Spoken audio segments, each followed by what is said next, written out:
Police said on Monday the death toll in the fire that ravaged a London tower block last week has risen to 79. Fire broke out in the 24-story Grenfell Tower, a social housing block in West London, in the early hours of June 14th and spread with terrifying speed, tearing through the building with residents trapped inside. Metropolitan Police Commander Stuart Cundy told reporters, "I believe there are 79 people that are either dead or missing, and sadly I have to presume are dead." Cundy said 5 people who had been reported as missing had now been found and were safe and well. At a daily briefing with reporters, Theresa May's spokeswoman said the terms of reference of a public inquiry into the tower blaze were being drafted. According to authorities on Monday, police took down an armed man after a car intentionally rammed into a police van on the iconic Champs-Élysées in central Paris. The small white car caught on fire after the collision and the driver may be dead, France's Interior Ministry spokesman Pierre-Henri Brandet told reporters Monday afternoon. The Paris prosecutor's office has opened an anti-terror investigation into the incident, Brandet said. About 20 police vans and multiple armed police surrounded a man on the ground. The incident took place at 3:40 p.m. local time, 9:40 a.m. Eastern. Egyptian police have arrested dozens of people ahead of a planned protest. The protest was planned for Friday, June 16th in Cairo's Tahrir Square. It was planned in opposition to a deal that transferred 2 islands in the Red Sea to Saudi Arabian control. Some have accused the government of giving up sovereign land in return for billions of dollars in Saudi aid. An Egyptian court ruled to annul the deal. However, Parliament voted in favour of it on Wednesday and says the court does not have jurisdiction. Political opponents of the deal were arrested in a number of raids that took place on Thursday evening and Friday morning, according to lawyers involved with the case. The lawyers told the Associated Press between 32 and 40 people were arrested, most of them linked to secular democratic parties. For United News International, I'm Rachel Latham. The Associated Press has reported that the Lighthouse Christian Academy promises to provide an exemplary education, caring atmosphere, and service to God. But not for everyone. The school says in its admissions brochure that it reserves the right to deny admission to LGBT students because their lifestyle is prohibited by the Bible. As the Trump administration seeks to expand school choice nationwide, the academy was thrust into the national spotlight last month as part of a heated debate over whether schools that receive money from taxpayer-funded vouchers can discriminate against certain groups of students, such as LGBT children or students with disabilities. Pressed on the issue, Education Secretary Betsy DeVos, an ardent supporter of school choice, told the Senate committee that discrimination is wrong, but that it was up to Congress and the courts, not her department, to intervene. An Iranian naval vessel shined a laser at a U.S. Marine Corps helicopter flying over the Strait of Hormuz in what officials described as an unsafe and unprofessional encounter. According to Commander Bill Urban, a spokesman for the U.S. Navy's 5th Fleet, the amphibious assault ship USS Bataan, guided missile destroyer USS Cole, and dry cargo ship USNS Washington Chambers were in international waters on June 13th when an Iranian patrol boat approached within 800 yards. The Iranian vessel then reportedly pointed a spotlight at the Cole and Bataan, scanning both from bow to stern. It also trained a laser on a CH-53E Super Stallion helicopter, which is accompanying the formation of U.S. ships. Urban said the use of a laser made the encounter unsafe and unprofessional, as it can disorient a pilot and impair his or her vision. For United News International from Washington, D.C., I'm Caitlin Mangum. White House senior advisor Jared Kushner will travel to Israel and Ramallah in the West Bank this week. President Donald Trump has made it clear that working towards achieving a lasting peace agreement between the Israelis and Palestinians is a top priority for him, a White House official told CNN. Trump has asked some of his most trusted advisors to spearhead that effort, including son-in-law Kushner, an assistant to the president and special representative for international negotiations, Jason Greenblatt. Senate Republicans are working on their version of the American Health Care Act this week, which John Oliver highlighted on Sunday's episode of Last Week Tonight. Last week, it was reported that President Trump met with Republican senators and called the House's AHCA bill mean, which Oliver found entertaining and joked that afterward, Trump folded his arms, stomped on the ground, and tuckered himself out until he fell asleep on the floor.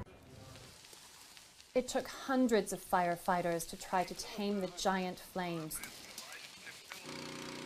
They had managed to stop the forest fire from reaching the village of Avelar in central Portugal, but despite all their efforts, they couldn't get the blazes under control. The wall of smoke and bright red flames gradually engulfed the mountainous area of Pedregal Grande. Everything went up in flames from down there and then from there. Smoke came from over that way and it was like hell. We didn't get any sleep. Exhausted fire crews battled the fires on several fronts. Investigators believe that a lightning strike might have started the fire. They found a tree that was hit during a dry thunderstorm. High temperatures and strong winds have been stoking the fire, the flames and smoke sweeping over a major road. But for many trying to escape, it was too late. They couldn't beat the speed of the wildfire and died after becoming trapped in their cars. Portugal's Prime Minister has called this the worst human tragedy to take place in this country in recent years. Past governments had been under increasing pressure to try to improve forest fire safety measures, and this government is sure to feel that same pressure. Catherine Stansel, Al Jazeera, Figueira, Central Portugal. A day after a United States Navy fighter jet shot down a Syria warplane, a top Russian official has called it an act of aggression that assists terrorists. Russian Deputy Foreign Minister Sergei Ryabkov said Monday that the, quote, strike can be regarded as another act of defiance of international law by the United States, end quote.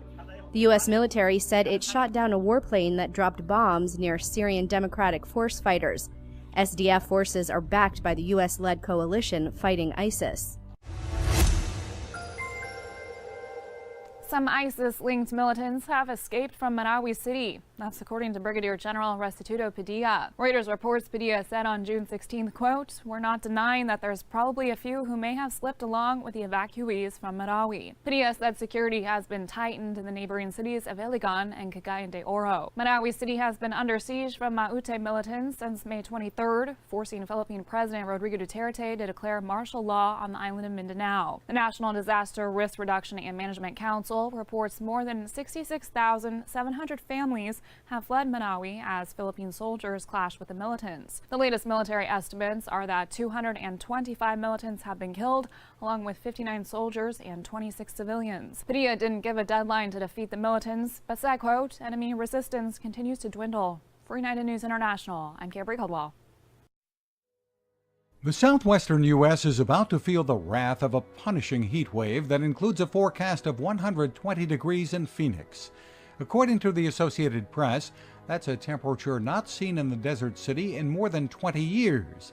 The broiling temperatures will also be felt in Las Vegas and Southern California, creating a public health hazard that particularly affects the homeless and those with no air conditioning. Rising temperatures are being closely watched by everyone from airline pilots and emergency room doctors to power grid managers and mountain cities unaccustomed to heat waves. The heat is a serious public health hazard in places such as Phoenix and Las Vegas, where temperatures routinely exceed 110 degrees in the summer months. The heat wave is expected to peak on Tuesday. A North Carolina law banning convicted sex offenders from social media sites has been struck down by the Supreme Court. On Monday, the justices ruled unanimously in favor of North Carolina resident Lester Packingham Jr., who bragged on Facebook about beating a traffic ticket, which led to his conviction for violating a 2008 law that was aimed at keeping sex offenders off sites on the internet that children might use. A new controversial proposal by the Trump administration could effectively allow some plants and animal species to become extinct in order for cash-strapped agencies to use more of their funds to save others. The proposed plan would use a mathematical formula to direct government money away from endangered and threatened species he calls overfunded failures and towards plants and animals that can more easily be saved. The proposal comes at a time when the Trump administration is poised to cut billions from the budgets of the Environmental Protection Agency and the Department of the Interior, which oversees the U.S. Fish and Wildlife Service. While the Endangered Species Act bars the government from deciding which animals and plants become extinct, funding one species over another could passively cause other species to decline or die out. President Donald Trump has announced plans to roll back his predecessor's policies, which eased trade and travel restrictions with Cuba, calling it a one-sided deal. In a speech in Miami on June 16th, Trump said his new restrictions were largely aimed at tightening travel rules and stemming funds directed toward the Cuban military. We do not want U.S. dollars to prop up a military monopoly that exploits and abuses the citizens of Cuba. Trump said sanctions on Cuba would not be lifted until all political prisoners are freed and all political parties are legalized and elections scheduled. Trump, however, will leave the U.S. Embassy in Havana. The announcement came after the Trump administration conducted a nearly 5-month review of U.S. policy toward the island nation. It also delivers on Trump's campaign promise to crack down on the communist regime. For United News International from Washington, D.C., I'm Caitlin Mangum. The Senate narrowly approved President Trump's plan to sell more than $500 million in precision-guided munitions to Saudi Arabia. On June 13th, senators voted 53 to 47 in favor of the deal in what was an unexpectedly close procedural vote after some expressed concern over the Saudi-led campaign's role in Yemen's civil war. Opponents of the deal, led by Senators Rand Paul and Chris Murphy, said that they feared that these munitions could be used in the conflict against Yemeni civilians. While they were defeated, Murphy said the closeness of the vote sends, quote, an important message to the Saudis that we are all watching. However, Republicans who opposed the opposition effort warned that stopping the weapons sales would actually put more lives at risk in the Middle East and unnecessarily hurt U.S.-Saudi relations. For United News International from Washington, D.C., I'm Caitlin Mangum. 24 people were killed in Portugal in what officials called the country's greatest wildfire tragedy of recent years. The victims were caught in the fire as they tried to flee. At least 3 of the victims died from smoke inhalation inside the town. 16 others died trapped in their cars. The municipality's president, Valdemar Alves, said there were areas completely surrounded by the blaze and not enough firefighters to battle the flames. The government has declared 3 days of mourning after the tragedy. The waters of Cartagena Bay are far from a Caribbean paradise.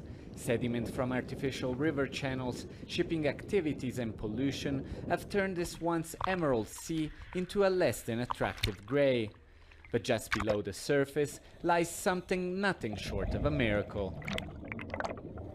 One of the best preserved reefs in the country.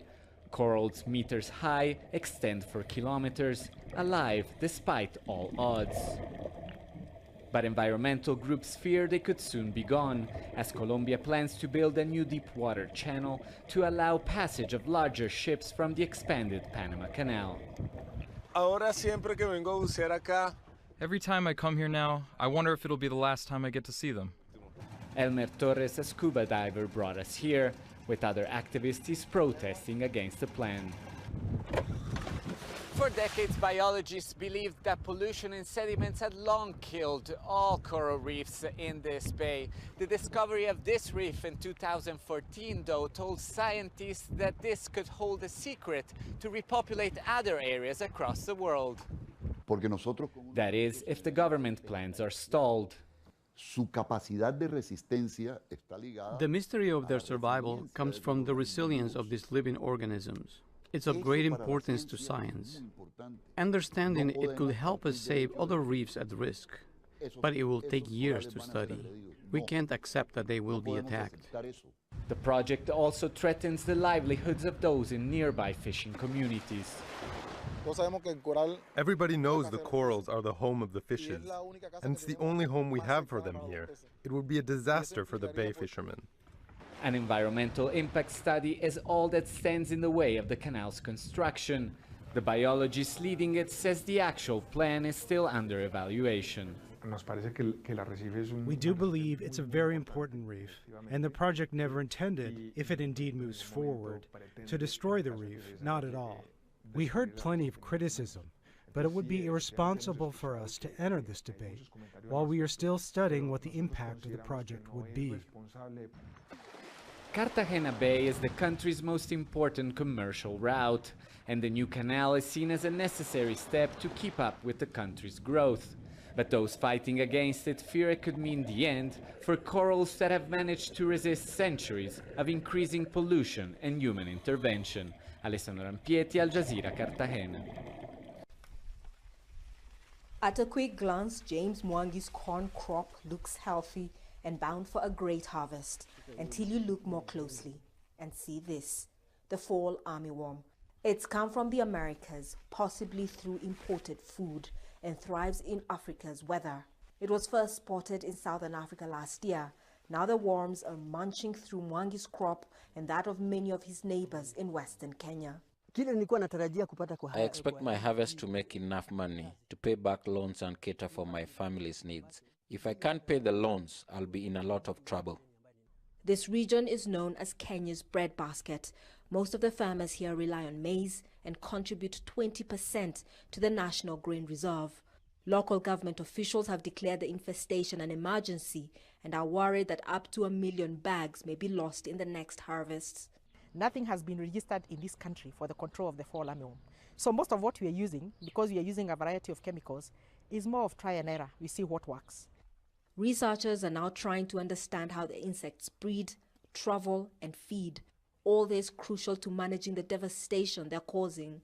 What makes these caterpillars so dangerous and difficult to contain is the fact that they can build resistance to pesticides very quickly. The moths they develop to can fly very long distances, and an adult female can produce in excess of 1,000 eggs in its lifespan. At this village market, farmers receive a combination of pesticides. They're dealing with a phenomenon that's new to everyone. To protect our environment, we cannot continue spraying, and also our plants are starting to show toxicity, plant toxicity to the extended use of chemicals. So we need to start thinking about biological control. If it's viruses that can kill the pest, we need to think about botanical pesticides. This could not come at a worse time, with Kenya already facing a critical maize shortage because of a severe drought. The government is now importing maize and subsidizing maize flour, but that subsidized flour is hard to get. You know, we cannot give them whatever they want. If we receive 100 bales today, in 1 hour, we finish the 100, giving everyone one bale. Mwangi tells us he sprayed his crops multiple times, but the worms keep coming back. And experts say it's unlikely he'll be able to wipe them out completely anytime soon. Catherine Soy, Al Jazeera, Kitale, Kenya. On the streets of Harlem in New York and in Minnesota, the reaction to the not guilty verdict was met with disbelief. After 5 days of deliberation, the jury found Officer Geronimo Yanez not guilty in the death of Philando Castile. The 32-year-old teacher was shot and killed during a routine traffic stop after Officer Yanez claimed he was reaching for a weapon. Oh my God, please don't tell me he's dead. Please don't tell me my boyfriend just went like that. The immediate and graphic aftermath was live-streamed on social media by Mr. Castile's girlfriend and once again reignited a national debate on police violence. Philando Castile's mother says the decision is unjust. The system continues to fail black people, and they will continue to fail you all. Like I said, because this happened with Philando, when they get done with us, they coming from you, for you, and all your interracial children. Y'all are next. It's rare for police officers to be prosecuted in cases like this, but civil rights campaigners are calling for an independent investigation. The American Civil Liberties Union, or ACLU, released a statement saying, We must end the prevailing policing paradigm where police departments behave more like occupying forces, imposing their will to control communities. Others say their attempts to make their voices heard are facing challenges from new laws that aim to restrict free speech and protests. Among some advocates for police officers, the verdict was met with approval, but Mr. Castile's family remain unconvinced. He didn't deserve to die the way he did. And I will never have faith in this system. I will never have faith in this system. According to the ACLU, Philando Castile was one of more than 1,000 people killed by police last year. The protesters say they'll continue to demand change. Andy Gallagher, Al Jazeera.